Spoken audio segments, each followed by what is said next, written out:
നമ്മളൊരു ജോലിക്ക് വേണ്ടി അപ്ലൈ ചെയ്യുന്ന സമയത്ത് നമ്മളോട് ചോദിക്കുന്ന ആദ്യത്തെ കാര്യമാണ് എക്സ്പീരിയൻസ് വേണമെന്ന്. അതേപോലെ എക്സ്പീരിയൻസ് കിട്ടണമെങ്കിൽ നമുക്ക് എന്ത് വേണം? ജോലിയും വേണം. എഞ്ചിനീയറിംഗ് കഴിഞ്ഞിട്ടുള്ള ഉദ്യോഗാർത്ഥികളിൽ ഭൂരിഭാഗം ആളുകളും ഫേസ് ചെയ്യുന്ന വലിയൊരു പ്രശ്നമാണ് ഈ ഒരു പ്രശ്നം എന്ന് പറയുന്നത്. അതായത് ജോലിക്ക് വേണ്ടി എക്സ്പീരിയൻസ് വേണം, പക്ഷേ എക്സ്പീരിയൻസ് കിട്ടണമെങ്കിൽ ജോലിയും വേണം എന്നുള്ളത്. നമുക്കൊന്ന് നോക്കി വെക്കാം എന്താണ് ഇങ്ങനെ സംഭവിക്കുന്നത്, അതേപോലെ തന്നെ എന്താണ് ഇതിനുള്ള ഒരു സൊല്യൂഷൻ എന്നുള്ളതൊക്കെയാണ് നമ്മൾ ഈ ഒരു വീഡിയോയിൽ ഡിസ്കസ് ചെയ്യാൻ പോകുന്നത്. Let's welcome to entry. My name is Muhammad ഷാദ്.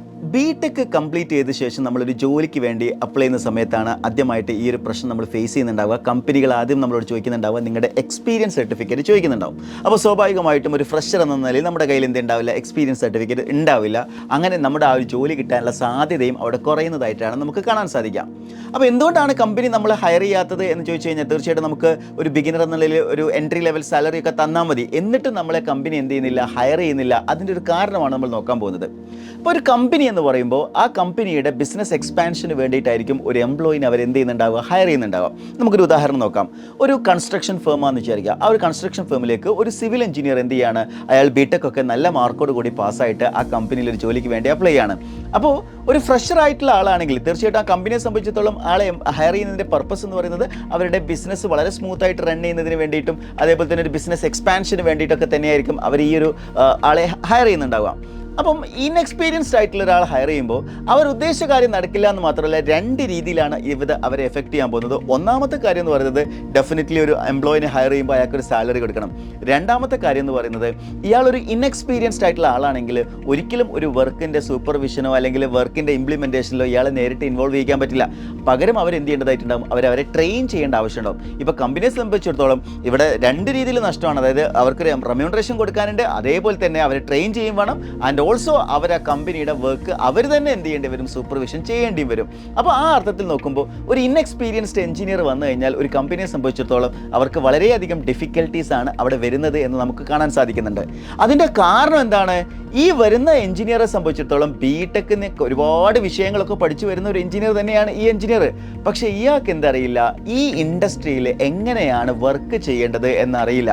നിങ്ങൾ മനസ്സിലാക്കണം, ഈ പഠിച്ചു വരുന്ന എഞ്ചിനീയർ എന്ന് പറയുന്നത് ഒരുപാട് ഡിഫിക്കൽട്ട് ആയിട്ടുള്ള സബ്ജക്റ്റുകൾ, എഞ്ചിനീയറിംഗ് മാത്തമാറ്റിക്സ് ആയിക്കോട്ടെ, എഞ്ചിനീയറിംഗ് മെക്കാനിക്സ് ആയിക്കോട്ടെ, സ്ട്രെങ്ത് ഓഫ് മെറ്റീരിയൽ ആയിക്കോട്ടെ, അങ്ങനെ വളരെ കോംപ്ലിക്കേറ്റഡ് ആയിട്ടുള്ള ഡിഫിക്കൽട്ട് ആയിട്ടുള്ള എഞ്ചിനീയറിംഗ് സബ്ജക്റ്റുകളൊക്കെ പാസ്സായിട്ടാണ് ആൾ ഇവിടെ എത്തിയത്. പക്ഷേ എന്ത് ചെയ്യുന്നില്ല?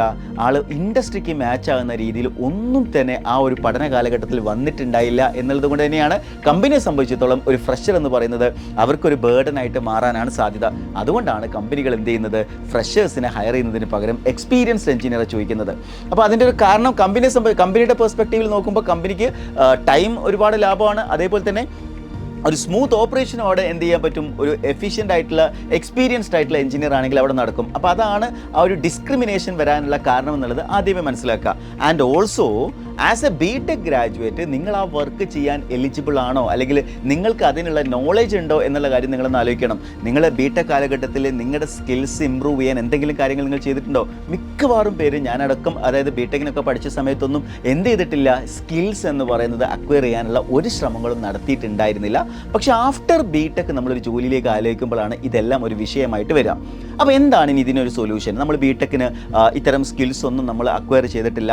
നമുക്ക് മുന്നിൽ ശരിക്കും ഒരുപാട് ഓപ്പർച്യൂണിറ്റീസ് ഒക്കെ ഉണ്ടായിരുന്നു കേട്ടോ. അതായത് നമ്മൾ ബിടെക്കിന് പഠിക്കുന്ന സമയത്ത് നിങ്ങൾക്ക് വേണമെങ്കിൽ എന്ത് ചെയ്യായിരുന്നു? നല്ല നല്ല കമ്പനികളിൽ ഇൻറ്റേൺഷിപ്പ് ചെയ്യാനുള്ള ഓപ്ഷൻസ് ഉണ്ടായിരുന്നു.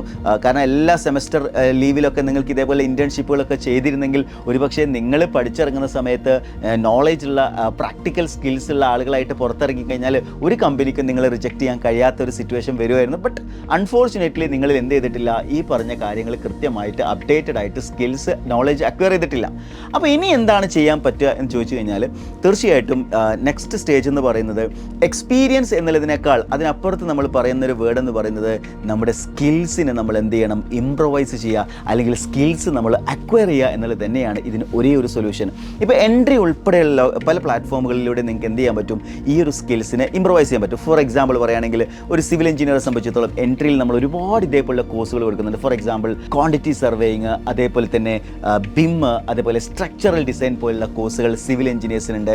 ഇനി ഒരു ഇലക്ട്രിക്കൽ എഞ്ചിനീയർ ആണെങ്കിൽ MEP, എംബഡഡ് സിസ്റ്റം പോലുള്ള വളരെ ഫ്യൂച്ചറിസ്റ്റിക് ആയിട്ടുള്ള കോഴ്സുകൾ പ്രൊവൈഡ് ചെയ്യുന്നുണ്ട്. ഞാനിതിനെ കോഴ്സുകൾ എന്ന് പറയുന്നതിന് പകരം നിങ്ങൾക്ക് പഠിക്കാൻ കഴിയുന്നത്, നിങ്ങൾ ഒരിക്കലും ഒരു സ്റ്റുഡൻ്റ് ആയിട്ടല്ല വരുന്നത്, ഓൾറെഡി റണ്ണിങ് ആയിട്ടുള്ള ഒരു പ്രൊജക്റ്റിലേക്കാണ് നിങ്ങൾ വരാൻ പോകുന്നത്. അതായത് നിങ്ങൾക്കൊരു ജോലി ജോലി ലഭിക്കുന്നതിന് സമാനമായിട്ടുള്ള രീതിയിലാണ് നിങ്ങളെ എന്ത് ചെയ്യുന്നത് എൻട്രി പ്ലാറ്റ്ഫോം ട്രീറ്റ് ചെയ്യാൻ പോകുന്നത്. അതായത് നിങ്ങൾക്കൊരിക്കലും ഒരു ക്ലാസ് അല്ലെങ്കിൽ വീഡിയോ ക്ലാസ്സുകൾ മാത്രം എന്നുള്ള രീതിയിലല്ല, നിങ്ങൾക്ക് ലൈവ് പ്രൊജക്റ്റുകൾ തരാൻ പോവുകയാണ്. അപ്പോൾ ആ ലൈവ് പ്രൊജക്റ്റുകൾ നിങ്ങൾ ചെയ്യുന്നതോട് കൂടി നിങ്ങളൊരു എക്സ്പീരിയൻസ്ഡ് ആയിട്ടുള്ള എഞ്ചിനീയറെ പോലെ ആയിരിക്കും നിങ്ങൾ എന്ത് ചെയ്യുന്നുണ്ടാവുക, ഈ ഒരു കോഴ്സ് കംപ്ലീറ്റ് ചെയ്യുന്ന സമയത്ത് മാറുന്നുണ്ടാവുക. അപ്പോൾ നിങ്ങൾ പിന്നീട് നിങ്ങളൊരു കമ്പനിയിൽ ഇൻ്റർവ്യൂവിന് പോകുന്ന സമയത്ത് നിങ്ങൾക്ക് ധൈര്യമായിട്ട് എഴുതാൻ പറ്റും സ്ട്രക്ചറൽ എഞ്ചിനീയർ എന്ന് എഴുതാൻ പറ്റും, അല്ലെങ്കിൽ ക്വാണ്ടിറ്റി സർവേയർ എന്ന് എഴുതാൻ പറ്റും. അപ്പോൾ ഇതെല്ലാം നിങ്ങൾ നേടിയെടുത്ത അറിവാണ് അവിടെ കമ്പനിയെ സംബന്ധിച്ചിടത്തോളം കമ്പനി നോക്കുന്ന സമയത്ത് അവർ ഏറ്റവും അധികം പ്രയോറിറ്റി കൊടുക്കുന്നത് അതിന് തന്നെയാണ്. അതായത് നിങ്ങൾക്ക് ബിടെക്കിന് എത്ര മാർക്കുണ്ടോ അല്ലെങ്കിൽ ബിടെക്കിന് നിങ്ങൾക്ക് CGPA എത്ര ഹൈ ആണ് എന്നുള്ളതൊന്നും അല്ല കമ്പനിയെ സംബന്ധിച്ചിടത്തോളം ആവശ്യം.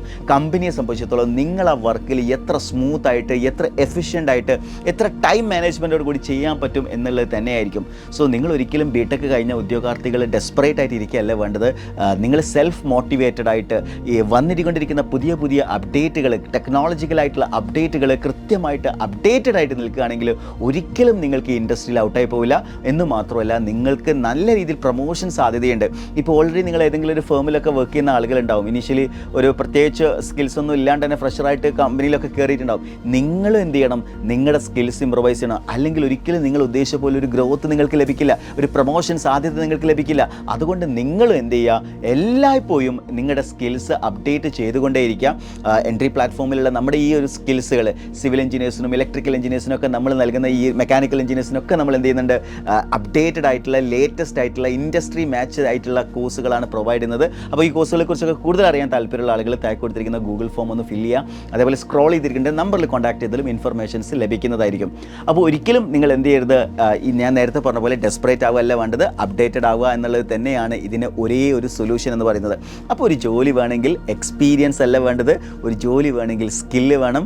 സ്കില്ല് വേണമെങ്കിലോ അത് നമ്മൾ എന്ത് ചെയ്യണം, അത് നമ്മൾ നേടിയെടുക്കുക തന്നെ വേണം. അതായിരിക്കും ഇതിനുള്ള ഒരു സൊല്യൂഷൻ എന്ന് പറയുന്നത്. So as a BTech graduate എല്ലാ ആളുകൾക്കും നല്ല ജോലി ലഭിക്കട്ടെ. നിങ്ങളുടെ ശ്രമങ്ങൾ ഒരിക്കലും അവസാനിപ്പിക്കരുത്. Wish you all the best. Thank U.